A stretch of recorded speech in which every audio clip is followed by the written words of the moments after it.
দলের কাছে আমরা ক্ষমা চাইছি, আজকে একটা সিদ্ধান্ত আমাদের নিতে হলো বলে।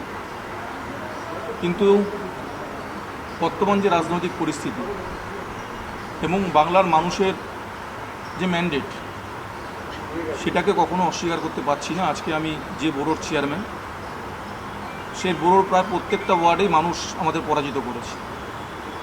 আমরা যখন নির্বাচনে জয়ী হয়েছিলাম, মানুষের ম্যান্ডেট নিয়ে আমরা ক্ষমতায় এসেছিলাম।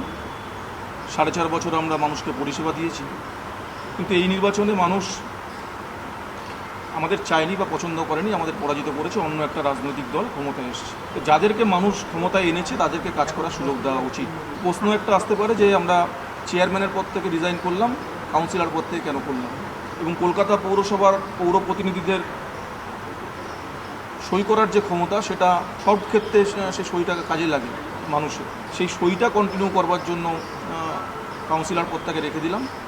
তাও আগামী দিনে মানুষের সঙ্গে কথা বলবো, অঞ্চলের মানুষের সঙ্গে কথা বলবো। যদি মানুষ মনে করে থাকতে বলে আমরা থাকবো, নাহলে আমরা হয়তো কাউন্সিলর পদ থেকেও আমি অন্তত ব্যক্তিগতভাবে পদত্যাগ করবো যদি মানুষ চায়। Brought to you by